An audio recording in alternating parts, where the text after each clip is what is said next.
तो बेटा हेलो सुनो, हम लोग पिछली क्लास तक ये सीखने की कोशिश किए थे कि ट्रांसपोर्टेशन होता क्या है और ट्रांसपोर्टेशन क्यों जरूरी है।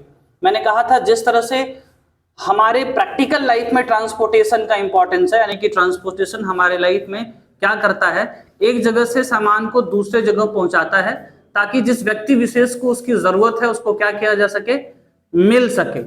मैंने एग्जांपल लिया था कि आप अपने घर पे रहते हो, घर पे सारे मटेरियल अगर आपके घर पे आते हैं, चाहे वो खाने की चीज हो या पहनने की चीज हो या घर बनाने की चीज हो, इवन कोई भी चीज जो आप यूज करते हैं वो कहीं ना कहीं बनती है, पर वो ट्रांसपोर्टेशन के सहारे आपके यहाँ यूज होती है। एकदम ऐसे इनटू द सेम वे आपके शरीर के अंदर भी सेल के पास चीजों का यूटिलाइजेशन होता है, लेकिन चीजें मिलती अलग अलग पार्ट ऑफ द बॉडी से। मिलती कहां से हैं? अलग अलग पार्ट ऑफ द बॉडी से मिलती हैं। तो सेल तक पहुंचाएगा कौन? तो सेल तक पहुंचाने का काम आपके बॉडी में आपका ट्रांसपोर्ट सिस्टम काम करता है, जिसको बोलते हैं ब्लड ट्रांसपोर्ट सिस्टम। क्लियर है? ऐसे ही प्लांट के अंदर भी ट्रांसपोर्ट सिस्टम पाया जाता है। मैंने कहा हायर प्लांट के अंदर एक स्पेसिफिक स्ट्रक्चर पाया जाता है। लोअर प्लांट्स जो होते हैं वो डिफ्यूजन के प्रोसेस से अपना सारा काम कर लेते हैं, लेकिन जो हायर प्लांट्स हैं जिनके पास true root, true stem and true leaves पाया जाता है, जिनके पास जाइलम और फ्लोएम है, वो क्या करते हैं, वो जाइलम के सहारे job for xylem, job for जल एंड मिनरल्स, यानी कि वाटर एंड मिनरल्स का ट्रांसपोर्ट करते हैं, जबकि फॉर फूड यानी कि फूड का ट्रांसपोर्ट किसके सहारे होता है? फ्लोएम के सहारे होता है। कहानी क्लियर है? अब ये ध्यान देना है कि जो जाइलम के अक्रॉस फूड का ट्रांसपोर्टेशन होता है वो किस तरीके से होता है। तो हमने कहा कि दो मैकेनिज्म है। अगर छोटे प्लांट है यानी शॉर्ट डिस्टेंस तक अगर आपको फूड को ट्रांसपोर्ट करना है तो किस मैकेनिज्म को फॉलो करेंगे लल्ला? Root pressure. वाह शाबाश। कौन सा प्रेशर बेटा? रूट प्रेशर, जो एक तरह का पुशिंग फोर्स होता है, वाटर को ढकेलता है रूट में जाने के लिए। ठीक है, लेकिन दूसरी चीज जो हमको समझनी है कि बच्चे ने एक क्वेश्चन किया मेरे से कि ए सर एक बात बताइए हमको कि ठीक है कि रूट प्रेशर मेथड से स्मॉल डिस्टेंस तक वाटर का ट्रांसपोर्टेशन हो सकता है, लेकिन अगर मान लीजिए उतना लंबा सा पेड़ होता है, उसके टिप तक पानी कैसे जाता होगा? सोचो, अगर हमारे घर में एक फ्लोर से दूसरे फ्लोर तक पानी को ले जाना होता है तो हम क्या करते हैं? हम सबमर्सिबल पंपी सेट का सहारा लेते हैं। एक बच्चे ने कहा सर पेड़ को हमने काटा, उसमें कहीं कोई पंपी सेट नहीं था, सर पानी जाता कैसे होगा? मैं कहा रुक, पेशेंट रख, समझा रहा हूं। मैंने कहा देख लल्ला, उसके अंदर एक स्पेसिफिक मैकेनिज्म पाया जाता है जिसको हम ट्रांसपिरेटरी पुल मेथड कहते हैं। कौन सा मेथड कहते हैं? ट्रांसपिरेटरी पुल मेथड कहते हैं। प्लांट के अंदर जो वाटर का ट्रांसपोर्टेशन होता है वो कैसे होगा? वाटर का ट्रांसपोर्टेशन जो होता है बेटा वो ट्रांसपायरेटरी पुल मेथड से होता है। ठीक है, अभी होता क्या है ट्रांसपायरेटरी पुल मेथड? मैं कहा देखो ये है प्लांट का रूट। ठीक है, क्या होता है? प्लांट का रूट, उसके पास एकदम फाइन फाइन जाइलम पाया जाता है, जिसके अंदर वो कैपिलरी फोर्स के चलते, कैपिलरिटी के चलते, कैपिलरी फोर्स एक होता है जिसको हम क्लास 11 की फिजिक्स में पढ़ेंगे। जितना फाइन एरिया का आपको कोई ट्यूब मिलेगा उतनी हाइट तक पानी क्या हो जाता है? आसानी से चढ़ जाता है। इस बात को समझने के लिए कपड़े पे पानी अगर यहां गिराएंगे तो ये पानी सड़क के यहां तक भिगा देता है कपड़े को, ड्यू टू द कैपिलरिटी। वैसे ही ये इतना फाइन होता है कि यहां रूट प्रेशर पे जब इसको यहां तक पानी मिलता है तो इस फाइन जाइलम के सहारे वो कैपिलरी फोर्स के चलते वो उसके स्टेम तक और लीफ तक पहुंच जाता है, लेकिन कंटिन्यूटी मेंटेन नहीं कर पाएगा। कंटिन्यूटी मेंटेन करने के लिए इसके पास एक बड़ा बेहतरीन सा स्ट्रक्चर पाया जाता है जिसको हम स्टोमेटा कहते हैं। स्टोमेटा के चारों तरफ एपिडर्मल सेल और सब्सिडरी सेल पाई जाती है। कौन सी सेल बेटा? किताब में आपके एपिडर्मल सेल लिखा है, आप एपिडर्मल सेल ही याद रखिए। ये है गार्ड सेल। कौन सी सेल? गार्ड सेल है। और ये है स्टोमेटल अपरिचर। ये क्या है? स्टोमेटल अपरिचर है। कहानी क्लियर है? कोई दिक्कत है? अब इस स्टोमेटल अपरिचर से यहां से वाटर की कंटिन्यूटी मेंटेन है। जैसे ही सनलाइट इसके ऊपर फॉल करती है दिन में ये स्टोमेटा खुल जाता है, रात में बंद रहता है जनरली, है ना। कुछ एक्सेप्शन है प्लांट का जो कि कैम प्लांट कहलाते हैं, जो रात में ट्रांसपिरेशन करते हैं। मैं साधारण प्लांट की बात कर रहा हूं, वो दिन में ट्रांसपिरेशन करते हैं। जैसे ही सनलाइट पड़ेगी इसमें से वाटर का एक मॉलिक्यूल क्या हो जाएगा, इवेपोरेट हो जाएगा, आजाद हो जाता है। उस घातक घटना को हम क्या कहेंगे बेटा, ट्रांसपीरेशन कहते हैं। क्या कहते हैं? ट्रांसपीरेशन कहते हैं। अब इस ट्रांसपीरेशन के चलते यहां पुल होगा। क्या होगा? पुल। क्या होता है? जैसे ही यहां से एक वाटर का मॉलिक्यूल आजाद होगा, पीछे वाला उसकी जगह को घेरने की कोशिश करेगा, वहां पहुंचेगा। जैसे ही वहां पहुंचता है फिर क्या होता है, उसके ऊपर सनलाइट पड़ती है और वो भी वाटर का मॉलिक्यूल इवेपोरेट यानी कि ट्रांसपायर हो जाता है। इस तरह से जब यहां का मॉलिक्यूल आगे जाएगा तो ये पीछे के मॉलिक्यूल को खींचता है। कल मैं पानी पी के दिखाया था कि जैसे ही पानी पी रहा था तो पानी के सभी मॉलिक्यूल एक साथ हमारे पेट में गए। ऐसा नहीं कि एक के बाद 3 सेकंड के बाद दूसरा गया। इसका मतलब वाटर के प्रत्येक मॉलिक्यूल एक दूसरे को एक फोर्स से अट्रैक्ट करते हैं, इसको कोहेसिव फोर्स कहते हैं। तो जैसे ही यहां से ये यहां पहुंचा और यहां का वाटर का मॉलिक्यूल आजाद होता है, पीछे वाला उसको रिप्लेस कर देता है, उस जगह को गेन कर लेता है। और इस तरह से यह लगातार वाटर को पुल करता रहता है। किसके चलते? ट्रांसपिरेशन के चलते। इसलिए इसको ट्रांसपिरेटरी पुल मेथड कहते हैं। और लंबे लंबे पेड़ों के अंदर 120 फीट ऊंचाई वाले पेड़ों के अंदर भी उसके लीफ तक बड़ी ही खूबसूरती के साथ बड़े ही आसानी से ये वाटर का मॉलिक्यूल क्या हो जाता है, पहुंच जाता है। ठीक है, तो लॉन्ग डिस्टेंस तक वाटर के ट्रांसपोर्टेशन के लिए ये मैकेनिज्म होता है जिसको हम ट्रांसपिरेटरी पुल मेथड कहते हैं। जबकि शॉर्ट डिस्टेंस तक वाटर को ट्रांसपोर्ट करने के लिए रूट प्रेशर मेथड होता है। कहानी क्लियर है? जाइलम के सहारे वाटर और मिनरल का ट्रांसपोर्टेशन होता है। कैसा होता है? तो सिर्फ और सिर्फ यूनिडायरेक्शनल होता है, मल्टीपल डायरेक्शनल नहीं होता है। इतना ही पढ़ा है? कोई और विचित्र बात जो छूट रही हो? ऐसा तो नहीं है।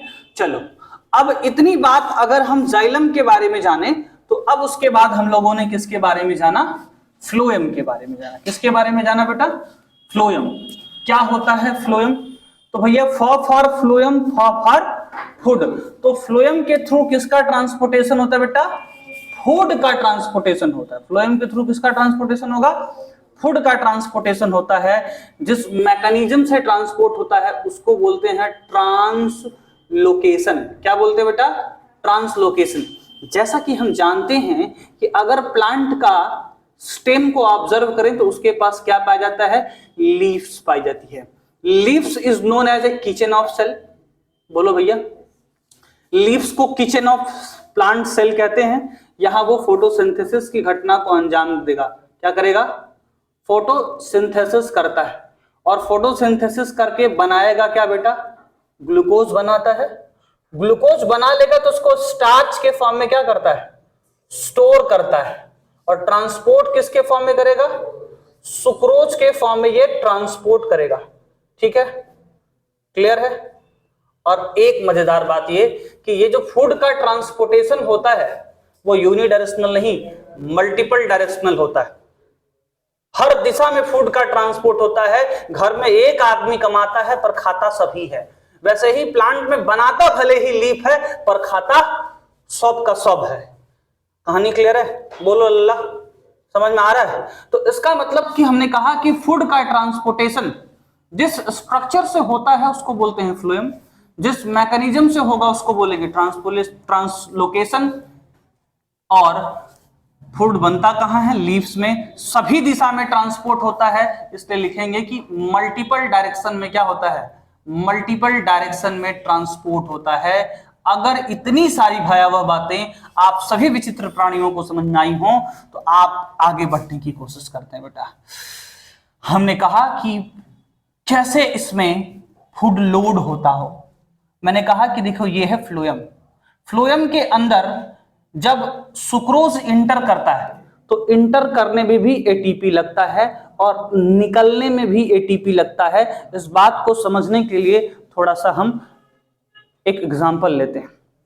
अगर ऐसा समझिए कि आप किसी ट्रक में बैठे हैं या ट्रक में सामान लोड करवाएंगे, तो लोड करवाने का पैसा लगता है कि नहीं? और जो पल्लोदार होगा वो लोड करेगा बोरा, तो उसका पैसा नहीं लेगा? लेगा। तो यहां भी लोड करने में, जब भोजन लोड करोगे फ्लोएम में, तो अगल बगल से वाटर आके यहाँ का जो प्रेशर है वो बढ़ा देते, ठीक है। और जब यहां पहुंचेगा सेल के पास, तो फिर जब डिसलोड होता है, यानी कि फिर जब सेल उसको लेती है, तो उसमें भी एनर्जी खर्चा होता है।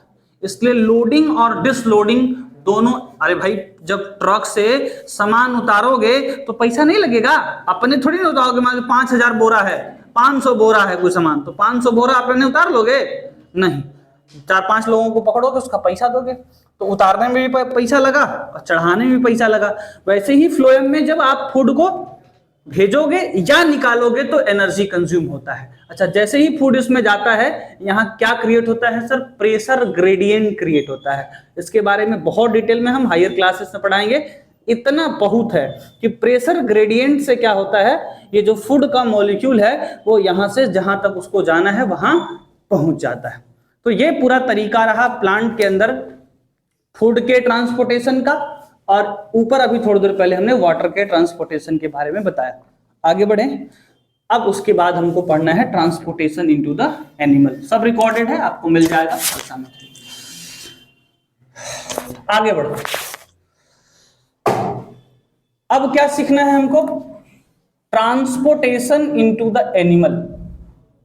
ट्रांसपोर्टेशन इनटू द एनिमल कैसे होता है बेटा? तो हमको हायर एनिमल के बारे में सीखना है, जो हायर एनिमल जैसे जो वर्टिब्रेट्स हैं, है ना, वर्टिब्रेट्स के बारे में ज्यादा पढ़ना है, या जो कार्डेट्स है, बेसिक वर्टिब्रेट्स के बारे में नहीं, सीधे कार्डेट्स के बारे में हमको क्लास 10th में पढ़ना है। बाकी जो लोअर एनिमल होते हैं उसके अंदर डिफ्यूजन के प्रोसेस के द्वारा, या जो थोड़ा सा एडवांस एनिमल होते हैं उनके अंदर ट्रांसपोर्ट सिस्टम पाया जाता है। जैसे अगर आपने कॉकरोच सुना होगा तो उसके अंदर ब्लड सर्कुलेटरी सिस्टम पाया जाता है, पर ओपन टाइप का पाया जाता है।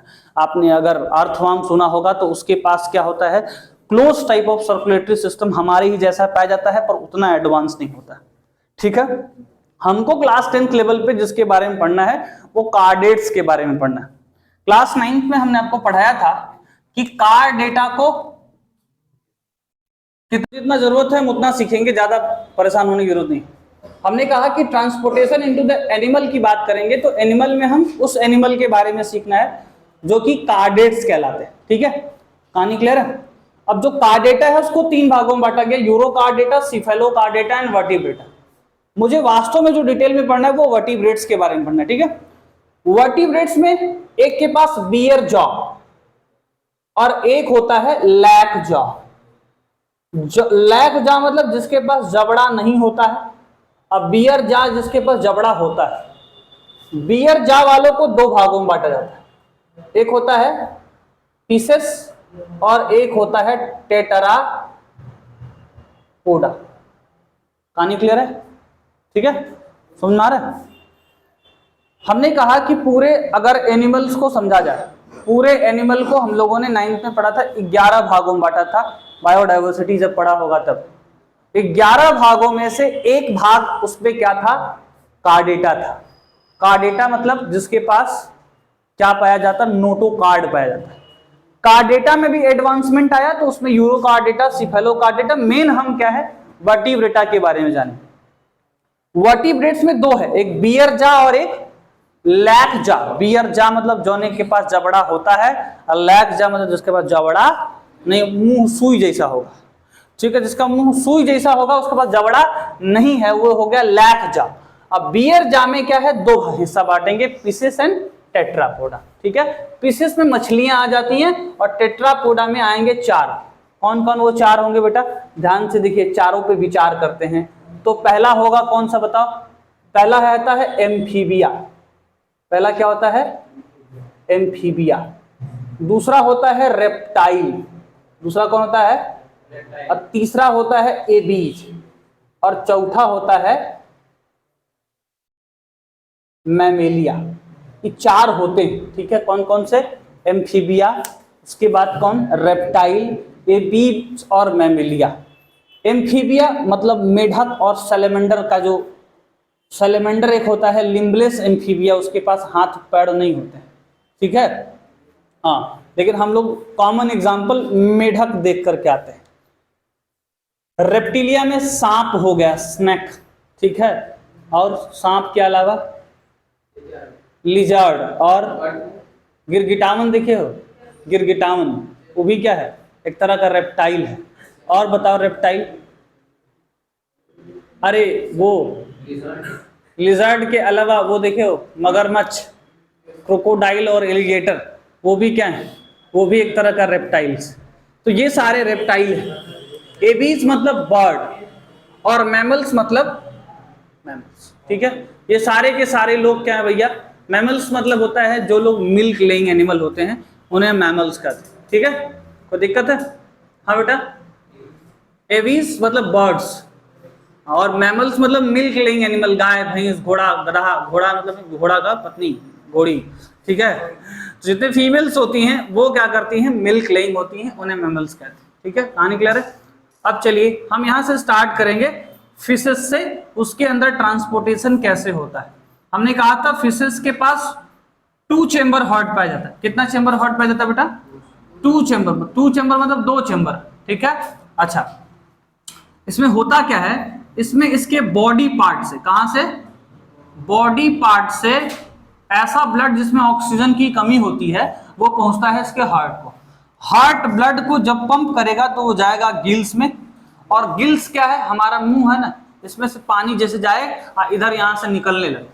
वैसे ही मछली क्या करती है? मुंह से पानी पीती है। अगर कभी देखिएगा तो मछली मुंह से पानी पीती है और इससे से निकालती है, बुलबुला छोड़ती है ना। तो एक्चुअली हो क्या रहा होता है कि मछली जब अपने गिल से पानी को पार करती है तो पानी के अंदर जो डिजोल्व ऑक्सीजन है वो उसको क्या करता है? निकाल लेती है। पानी के अंदर 1% डिजोल्व ऑक्सीजन होता है, ठीक है। तो अब ये क्या हुआ? गिल्स के सहारे पानी से उसने ऑक्सीजन को लिया और ब्लड के अंदर ऑक्सीजन के लेवल को मेंटेन कर लिया। अब ये गिल्स से फिर वो ब्लड कहां जाता है? बॉडी पार्ट को जाता है। तो ये पूरी व्यवस्था है, क्लियर है? इसमें सिंगल सर्कुलेशन हो रहा है, डबल सर्कुलेशन या मिक्सिंग ऑफ ब्लड जैसी कोई घटना देखने को नहीं मिल रहा है। इसके पीछे रीजन सिर्फ और सिर्फ इतना है कि इसका बॉडी उतना एडवांस नहीं है, उतना हैवी नहीं होता है ना। तो इस तरह से जितने भी फिशेस होती हैं वो आपको ऐसी दिखने को मिल जाए, ठीक है। अगर मैं 3 चेंबर हार्ट की बात करता हूं तो 3 चेंबर हार्ट में क्या होता है? कुछ यूं होता है, मैंने पहले भी बना रखा है ऐसा, ठीक है। अब उसमें क्या होता है? गणेश जी बन गए, ठीक है। इसमें क्या है? ये है राइट आर्टरियम और ये है लेफ्ट आर्टरियम, पर सिंगल वेंट्रिकल होता है। क्या होता है? सिंगल वेंट्रिकल होता है। अब होता क्या है इसमें कि राइट आर्टरियम से कौन सा ब्लड? डीऑक्सीजनेटेड ब्लड, और लेफ्ट आर्टरियम से ऑक्सीजनेटेड ब्लड। कौन सा ब्लड? Oxygenated blood. अब वो आ कहां से रहा है? वो ब्लड जो आ रहा है या तो स्किन से आ रहा है या लंग्स से आ रहा है या गिल्स के सहारे आ रहा है। किसके सहारे आ रहा है? स्किन, लंग्स या गिल्स के सहारे आ रहा है, ठीक है। और यह है हमारा बॉडी पार्ट। तो बॉडी पार्ट से कुछ ब्लड तो इधर चला जाता है और कुछ ब्लड क्या है? हमारे राइट आर्टरी में आता है। तो इधर से जो ब्लड जाएगा वो प्योर हो जाता है, ऑक्सीजन का लेवल मेंटेन हो जाता है। इससे इम्प्योर होता है, अब दोनों मिक्स होकर फिर बॉडी पार्ट में चला आता है। तो इस तरह से जो ब्लड का ट्रांसपोर्टेशन होता है वो किसके अंदर देखने को पड़ेगा? फ्रॉग यानी मेढक के अंदर देखने को मिलेगा, मतलब एम्फीबियंस के अंदर और रेप्टिलियाज के अंदर देखने को मिलता है। कहानी क्लियर है? किसी को डाउट तो नहीं है? बोलो भाई, है कोई डाउट? पूछो। हाँ, एक बार फिर से देखो, हमने क्या कहा? ये देखिए हमारे पास 3 चेंबर हार्ट, इसमें ये है राइट आर्टरियम और ये है लेफ्ट आर्टरियम और ये है वेंट्रिकल। सिंगल वेंट्रिकल होता है, इसलिए इसको इनकम्प्लीट डबल सर्कुलेशन कहते हैं। इसमें ब्लड आके मिक्स हो जा रहा है। कई बार कई किताबों में एक्सप्लेनेशन दिया है कि ये लोग वास्तव में जानते हैं क्या होते हैं? ये लोग रेप्टिलिया और जो एम्फीबिया होते हैं ना वो पोक्यूलोथर्मस होते हैं। पोक्यूलोथर्मस और होमियोथर्मस का मतलब क्या होता है? मैं इधर लिख देता हूं। एक होता है पोक्यूलो, KELO, पोक्यूलोथर्मस, और एक होता है होमियो, थर्मस, ठीक है। पोकिलोथर्मस का मतलब होता है जिसका बॉडी का टेम्परेचर सराउंडिंग के टेम्परेचर के बदलने के साथ साथ कांस्टेंट न रह पाए, इसलिए उस तरह के एनिमल को हम कोल्ड ब्लडेड एनिमल बोलते हैं। क्या बोलते हैं? कोल्ड ब्लडेड एनिमल बोलते हैं। होम्योथर्मस का मतलब क्या होता है? ऐसा लिविंग ऑर्गेनिज्म जिसका बॉडी का टेम्परेचर सराउंडिंग के टेम्परेचर के बदलने के बावजूद भी कांस्टेंट रहता है, उसको क्या बोलते हैं? होम्योथर्मस। जैसे मनुष्य जैसा जानवर, यस यू आर जानवर मतलब यू आर एनिमल, ठीक है। हाँ, बाबा के सामने करके मत कहीं जाके कहिएगा ना लाठी लेके दौड़ा ले, है ना। हाँ, बट आप एनिमल मतलब जानवर हो, ठीक है। एनिमल कहना अच्छा लगता है, यस यू आर एनिमल, कोई दिक्कत नहीं, बोलो जानवर हो, लाठी लेके दौड़ा लेंगे, जान लो, समझ लो लाल। हाँ, बड़ा सीरियस लग रहा हो, क्या दिक्कत है? किडनी निकल गया क्या तुम्हारा? नहीं ना। हाँ, तब तो होम्योथर्मस में क्या है? होम्योथर्मस में बॉडी का टेम्परेचर कांस्टेंट रहता है। क्या होता है? बॉडी का टेम्परेचर कांस्टेंट होता है, ठीक है। और इस तरह के एनिमल को वार्म ब्लडेड कहते हैं। क्या कहते हैं? वार्म ब्लडेड एनिमल या कांस्टेंट टेम्परेचर, इसका कांस्टेंट नहीं रहता है। इसको बायो की भाषा में क्या कहेंगे? इसको बोलेंगे पोकिलोथर्मस और इसको बोलेंगे होम्योथर्मस। कहानी क्लियर है? समझ में आ रहा है? क्या लाल तुमको समझ में आ रहा है? अरे गजब। तो एम्फीबिया और रेप्टिलिया ये ज्यादातर क्या होते हैं, लगभग सभी मान के चलिए वो पोकिलोथर्मस होते हैं। मतलब वो बॉडी के टेम्परेचर को बाहर के टेम्परेचर के चेंज होने के साथ साथ वो बदल नहीं पाते हैं, मतलब बॉडी का टेम्परेचर को कांस्टेंट नहीं रख पाते, इसीलिए वो हाइबरनेशन और एस्टिवेशन में जाते हैं, इनएक्टिव सिचुएशन में जाते हैं। हम नहीं जाते हैं, हमको लेह लद्दाख ले जाके छोड़ दो, चाहे राजस्थान छोड़ दो, हर जगह डांस करते हैं। हाँ भाई, लेह लद्दाख में भी डांस करते हैं सब, और आप चले जाइए कहां, राजस्थान, तो वहां भी डांस करते हैं सब। हाँ, लेकिन बाबू सुनो, अगर तुम लेह लद्दाख में पाए जाने वाले भालू को ले जाकर छोड़ दो थोड़ा, तो हाँ, लेह लद्दाख में जो भालू पाया जाता है उसको ले जाकर राजस्थान में छोड़, हाँफ के मर जाएगा भाई साहब। काहे?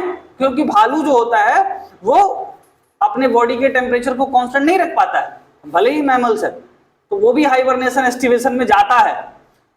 और बाकी एनिमल्स को देख लो, जैसे मेढक, देखिएगा 8 महीना बेचारा किसी के कुर्सी के नीचे, तो किसी के टेबल के नीचे, तो किसी के बेड के नीचे चिपका रहता है। दीदी मारिएगा मत हमको, हम 8 महीना ऐसे ही रहते हैं, खाली सांस लेके जिंदा रहने की कोशिश करते हैं।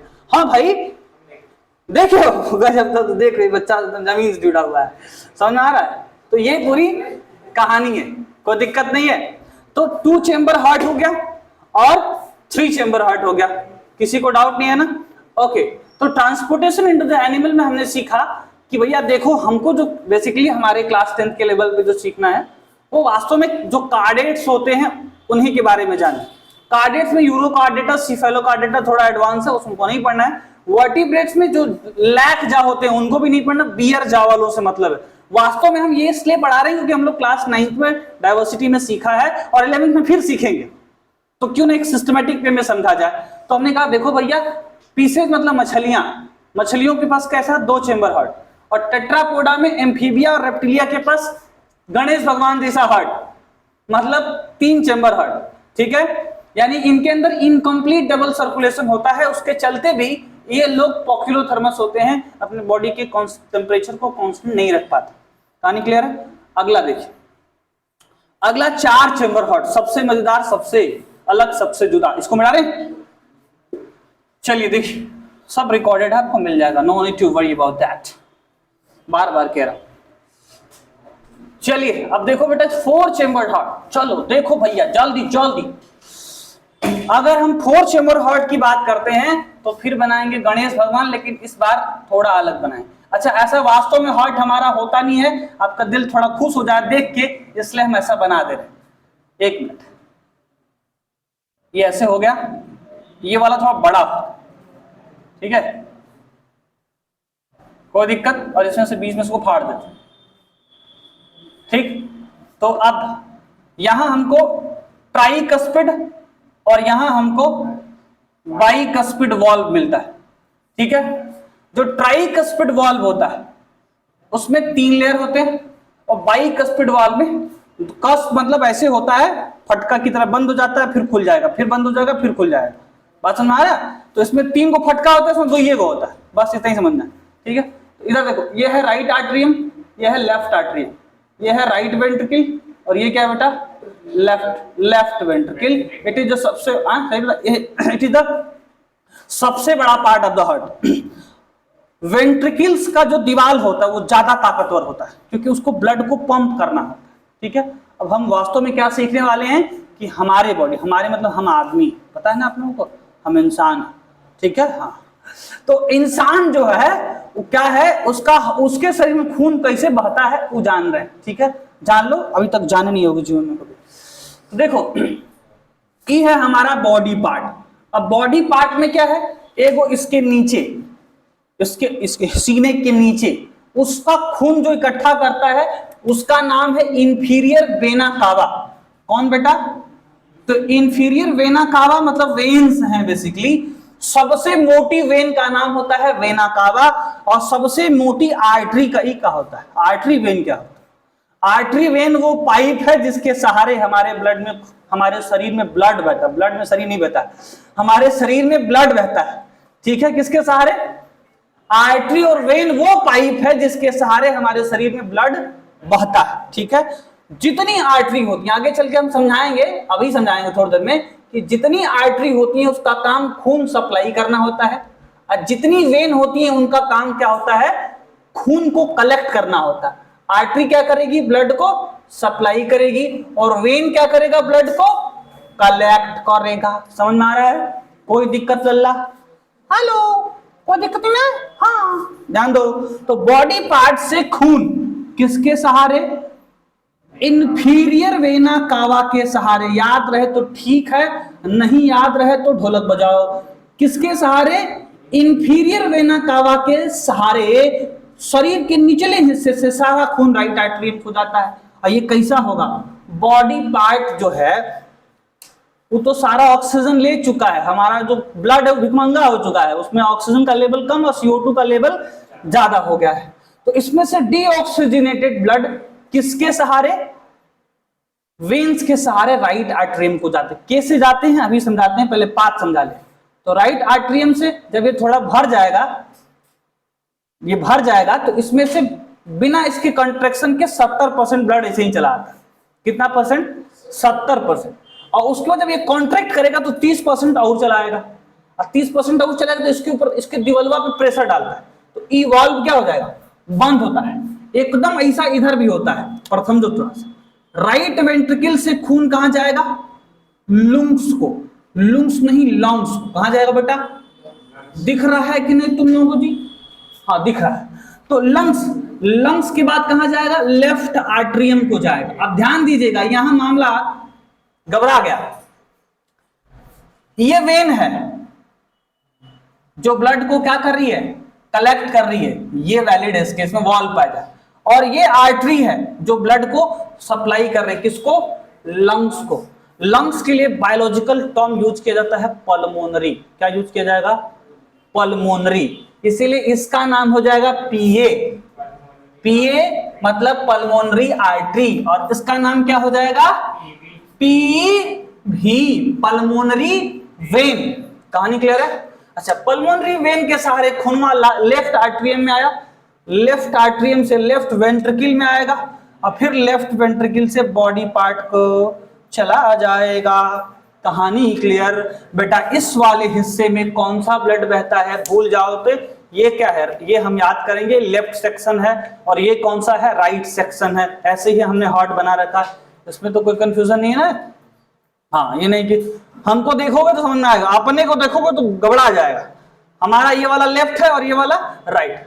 तो देखो, ये जो लेफ्ट सेक्शन से कौन सा ब्लड आ रहा है, ऑक्सीजनेटेड, उसमें ऑक्सीजन का मात्रा ज्यादा है। ऑक्सीजन भर के जैसे ही बॉडी पार्ट को जाएगा, सारा ऑक्सीजन, ज्यादा से ज्यादातर ऑक्सीजन क्या करेगा, ब्लड का सेल ले लेगा और फिर ब्लड हो जाएगा तो उसके बाद ब्लड के अंदर ऑक्सीजन का लेवल कम हो जाएगा और फिर वो क्या करेगा, ब्लड को फिर से पंप करेगा राइट आर्टरियम, राइट वेंट्रिकल, फिर पल्मोनरी आर्टरी के सहारे लंग्स के पास जाता है। बोलता है लंग्स भैया देखो हमारे अंदर ऑक्सीजन का लेवल कम हो गया है, बढ़ाओ जल्दी से। लंग्स बेचारा बढ़िया आदमी कहता चलो आओ ठीक है, अपना फिर से उनका ऑक्सीजन लेवल को मेंटेन करता है और फिर ये किसके सहारे, पल्मोनरी वेन के सहारे लेफ्ट आर्टरियम को आ जाती है। तो ये जो हार्ट से लेके लंग्स तक, लंग्स से जो हार्ट तक सप्लाई हो रहा है, इसको बायो की भाषा में पल्मोनरी सर्कुलेशन कहते हैं। कौन सा सर्कुलेशन, कहां है, पल्मोनरी आर्टरी, पल्मोनरी वेन और लंग्स। तो ये कौन सा सर्कुलेशन, पल्मोनरी सर्कुलेशन, ठीक है। अच्छा एक चीज छूट गया, हम बताए कि शरीर के निचले हिस्से से खून आएगा तो खोपड़ी में से नहीं आता है खून, उसमें से खून आएगा, उसके लिए यहां होता है सुपीरियर वेना का, याद रखिएगा, ठीक है। अच्छा तो ये है हमारे बॉडी में डबल सर्कुलेशन का पूरा व्यवस्था है, समझ में आ रहा है क्या। राइट आर्टरियम से ब्लड राइट वेंट्रिकल को गया, फिर पल्मोनरी आर्टरी के सहारे कहां गया, लंग्स को, और लंग्स से फिर पल्मोनरी वेन के सहारे कहां गया, लेफ्ट आर्किल। लंग्स के साथ जैसे ही बाहर निकला तो वो प्यूरिफाई हो गया, ठीक है। और उसके बाद लेफ्ट आर्किल, फिर लेफ्ट वेंट्रिकल, और उसके बाद बॉडी पार्ट। होता क्या है ये भी समझिए, जब इसमें खून भर जाता है तो हाँ, किसमें, ये प्यूरिफाइड से क्या लेना देना, उसको तो कलेक्ट करना है ना। हाँ, यहां से जब कलेक्शन की बात आएगी तो कलेक्शन में उसको पंप कौन करेगा, लंग्स पंप थोड़ी ना करेगा, बात समझिए। लंग्स का काम पंपिंग थोड़ी ना है, तो वो ब्लड धीरे धीरे जाता है, जैसे सीढ़ी पे चढ़ते हैं उछल के ऐसे चढ़ेंगे तो एक सीढ़ी, दो सीढ़ी, तीन सीढ़ी, चार सीढ़ी, छत पे चढ़ जाएंगे। लेकिन अगर सोचिए एक बार उछल के छत पे चढ़ने चाहेंगे, चढ़ पाएंगे नहीं। तो इसमें हल्का हल्का कॉन्ट्रैक्शन होता है, कंट्रैक्शन होता है तो यहां से खून यहां जाएगा, फिर पीछे नहीं आएगा, फिर कंट्रैक्शन तो यहां जाएगा, फिर कंट्रैक्शन होगा तो यहां से यहां जाएगा, पीछे नहीं आ पाएगा। इसीलिए उसमें वॉल्व पाया जाता है, किसमें, वेन में। क्योंकि बॉडी नहीं ना पंप करेगी खून को, हार्ट खाली पंप कर रहा है, तो सप्लाई तो आसानी से हो जाता है, कलेक्शन में वॉल्व की जरूरत पड़ती है। हाँ, इसका नाम है अरोटा। सबसे बड़ी आर्टरी को AORTA, एरोटा कहते हैं, ठीक है, क्लियर। चलिए तो अब सुनिए फिर से, एक बार फिर से क्लियर कर दूं भैया, हमारे यानी मनुष्य के अंदर कंप्लीट डबल सर्कुलेशन, मतलब लेफ्ट वाले सेक्शन में ऑक्सीजनेटेड ब्लड और राइट वाले सेक्शन में डीऑक्सीजनेटेड ब्लड का सप्लाई होता है। व्यवस्था बॉडी पार्ट से स्टार्ट करते हैं। बॉडी पार्ट से डीऑक्सीजनेटेड ब्लड वेन्स के सहारे, जिसको वेना कावा कहते हैं, उसके सहारे इंफीरियर मतलब नीचे होता है, इंफीरियर वेना कावा के सहारे राइट आर्टरियम को जाता है, और सुपीरियर वेना कावा के सहारे खोपड़िया वाले एरिया से ब्लड को कलेक्ट करके भी राइट आर्टरियम को दिया जाता है। जैसे ही ये ब्लड भरना शुरू होता है, इसमें का 70% ब्लड तो ऐसे ही नॉर्मली चलाता है, ठीक है, और 30% जब ये कॉन्ट्रैक्ट होता है, सौ फॉर सिकुड़ना, सौ फॉर सिस्टोल। तो जब हार्ट सिकुड़ता है तो उसको सिस्टोल कहते हैं, डी फॉर डाइलेट और डी फॉर डायस्टोल। जब हार्ट हमारा डाइलेट होता है तो उसको डायस्टोल कहते हैं। कहानी क्लियर है, कहा बच्चों, डी फॉर डाइलेट, डाइलेट में जब सिकुड़ेगा तो फिर नॉर्मल भी तो होगा, तो वो डाइलेट होता है, ठीक है। अब 100 फॉर सिस्टोल मतलब सिकुड़ना। जब हमारा हार्ट सिकुड़ता है, जैसे लेफ्ट वेंट्रिकल जब सिकुड़ेगा तो 120 मिलीमीटर मरकरी का प्रेशर क्रिएट करता है, कितना, 120 mmHg का। और डायस्टोल जब फैलेगा तो ब्लड का प्रेशर कम हो जाता है, 80 mmHg ही रह जाता है। बात समझ में आया। इसीलिए हमारा जो बीपी है 120/80 होता है, लाल। बात समझ में आया। अच्छा अब देखो, हार्ट में जो आवाज आता है, ये कैसे आता है, हार्ट में आता है ना, डिंग चिका लब डब आवाज आता है। हाँ, तो हार्ट में एक आवाज आता है लब, एक आवाज आता है डॉग। ये दोनों घटना 0.8 सेकेंड में हो जाता है। तो कैसे आता होगा समझना, समझोगे तो आ जाएगा। सुन रहे लल्ला, तो अब इसमें खून भरा, भरते गया, इसमें का 70% खून इसमें आ जाता है। जब ये सिकुड़ता है तो 30% और आ जाएगा। जब भरेगा तो इसके ऊपर प्रेशर मारता है, उसी टाइम ये भी उसमें, इसमें का भी, इधर भी तो ब्लड आ रहा है, ऐसा थोड़ी खाली इधर 30 ml ब्लड है, 5 लीटर ब्लड है शरीर, है ना। बात समझ आ रही है कि नहीं। तो इसमें जब भर जाता है, उसी तरह से उसी टाइम इसमें से भी क्या होता है, ब्लड इसमें नॉर्मली आ रहा होता है, फिर ये सिकुड़ता है तो 30% और आ जाता है। तो ये दोनों एक साथ क्या करते हैं, इसको प्रेशर डालते हैं तो ये दोनों वॉल्व बंद हो जाता है। बंद हो जाता तो आवाज आती है लब। ये जब दोनों वॉल्व बंद होगा, ट्राइकस्पिड और बाइकस्पिड, ये है बाइकस्पिड, ये ट्राइकस्पिड। ट्राइकस्पिड का दूसरा नाम है मिट्रल वाल्व। कौन सा वाल्व? Mitral valve. तो अभी जब दोनों वाल्व बंद होता है तो कौन सा आवाज आता है? लब। समझ में आया? और यहां एक वाल्व आता है सेमी लूनार वाल्व, ठीक है। तो जब ये बंद होगा तो अब इधर प्रेशर क्रिएट होता है, तो लेफ्ट राइट वेंट्रिकल से ब्लड पल्मोनरी आर्टरी से होते हुए लंग्स को जाती है प्योरीफाई होने के लिए, और लेफ्ट वेंट्रिकल से ब्लड एरोटा के सहारे बॉडी पार्ट को जाता है ऑक्सीजन सप्लाई करने के लिए। कहानी क्लियर है? अब जैसे ही देखो, ध्यान से सुनना, डब आवाज कैसे आएगी। जैसे ही ब्लड इसमें से इधर आता है, पीछे जाने की कोशिश करेगा, ये वाल्व बंद हो जाएगा। फिर इधर से जब ब्लड इधर जाएगा तो फिर पीछे जाने की कोशिश करेगा, तो ये दोनों वाल्व बंद होते हैं। कौन? Semi lunar valve. इसका नाम है सेमी लूनार वाल्व। कौन सा वाल्व? Semi lunar valve. ये बेटा ई जब बंद होगा ना तो कौन सा आवाज आएगा? डब। तो जब आवाज आता है ना, दुदुक दुदुक दुदुक, लबडब लबडब आता है ना, वो कैसे आ रहा है? लब आवाज इसके बंद होने से और डब आवाज इसके बंद होने से। समझ में आया? और ब्लड में प्रेशर क्यों आता है? जब ये सिकुड़ेगा वेंट्रिकल तो ब्लड को पंप करेगा, ये भी सिकुड़ेगा तो ब्लड पंप करेगा तो लंग्स को जाएगा, ये सिकुड़ेगा तो बॉडी पार्ट को जाएगा। बात सुना रहा है? तो सिकुड़ने के चलते सफर सिकुड़ना, बायो का भाषा में सिकुड़ने को सिस्टोल कहते हैं। प्रेशर कितना क्रिएट करेगा? 120 mmHg। और डी फॉर डायलेट मतलब डायस्टोल, तो वो कितना प्रेशर क्रिएट करेगा? 80 mmHg। ये पूरी इंफॉर्मेशन किससे रिलेटेड रही? ह्यूमन के अंदर ब्लड के ट्रांसपोर्टेशन से। कोई दिक्कत? इसको बोलते हैं डबल सर्कुलेशन। बना लीजिए, कोई डाउट हो तो बताइएगा। अब साथ ही साथ आर्टरी और वेन में अंतर समझ लीजिए। देखिए बेटा, समझ लीजिए तो फिर लिखिएगा। अच्छा, ब्लड प्रेशर किस इंस्ट्रूमेंट से मेजर करते हैं पता है? स्फिग्मोमैनोमीटर से। और हार्ट बीट किससे मेजर करते हैं? स्टेथोस्कोप से। और हार्ट की एक्टिविटी किससे मेजर करते हैं? ईसीजी से, इलेक्ट्रोकार्डियोग्राफ एंड इलेक्ट्रोकार्डियोग्राम। ठीक है ना? समझ में आ रहा है? तो भैया हो, हार्ट की एक्टिविटी को मेजर कैसे करते हैं? ईसीजी से। वैसे से जो बनता है ना, उसकी रीडिंग है वो। अब उसके बारे में डिटेल में 11th में पढ़ेंगे, ज्यादा पढ़ा देंगे तो रास्ता घरे का बुला जाओ। इतना जानते हो बहुत है, ठीक है ना? अच्छा, आर्टरी और वेन में डिफरेंस समझ लो। एक बात यूनिवर्सली एक्सेप्टेड है, सार्वत्रिक सही है। क्या? आर्टरी हमेशा खून सप्लाई करेगी और वेन हमेशा ब्लड क्या करेगा? कलेक्ट। खून और ब्लड दोनों एक होता है, ठीक है? हाँ सर, खून बोले फिर दोनों एक ही है। तो आर्टरी हमेशा खून यानी ब्लड सप्लाई करती है और वेन हमेशा ब्लड कलेक्ट करता है, ठीक है? दूसरी बात, आर्टरी हमेशा ऑक्सीजनेटेड ब्लड सप्लाई करती है, एक्सेप्ट कौन सा? Pulmonary artery. सही रहेगा। वेन हमेशा डीऑक्सीजनेटेड ब्लड कलेक्ट करता है, एक्सेप्ट कौन सा? अच्छा, आर्टरी में ब्लड प्रेशर ज्यादा, वेन में ब्लड प्रेशर कम होगा। कहा है? इसमें डायरेक्ट पंपिसेट से फेंका जा रहा है तो वो भी से मतलब प्रेशर ज्यादा। अब प्रेशर ज्यादा होगा तो पाइप मजबूत चाहिए कि नहीं?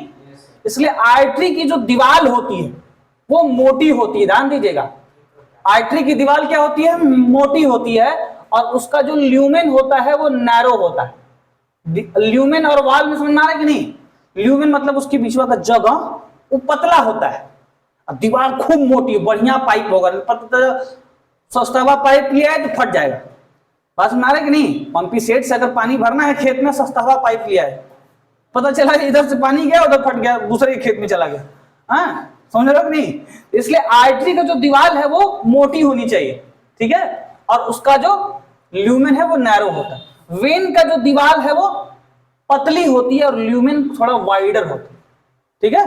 ल्यूमेन मतलब बीच का जगह, उसके अंदर में जो खाली जगह जिसमें से पनिया जा रहा है, पानी नहीं खून जा रहा है। हाँ, एक क्लास से पूछे तुम्हारे शरीर में क्या बता? लाल लाल। बोला अनार का जूस। मैं कहता अनार का जूस नहीं, खून है बेटे, ठीक है? तो कहानी क्लियर है? अच्छा, तो आर्टरी हमेशा ब्लड सप्लाई करेगी और वेन हमेशा कलेक्ट करेगी। आर्टरी ऑक्सीजनेटेड ब्लड सप्लाई करती है, accept pulmonary artery, when deoxygenated blood supply collect करती है, एक्सेप्ट पल्मोनरी वेन। आर्टरी में ब्लड प्रेशर ज्यादा होगा, वेन में ब्लड प्रेशर कम होता है। आर्टरी का दीवार मोटा होगा लेकिन ल्यूमेन क्या होगा, नैरो होगा, और वेन का दीवार पतला होता है पर ल्यूमेन वाइडर। अब पांचवी सबसे महत्वपूर्ण बात बता सकता है कोई आर्टरी और वेन में? अरे अल्लाह, इसमें वॉल्व नहीं होता है।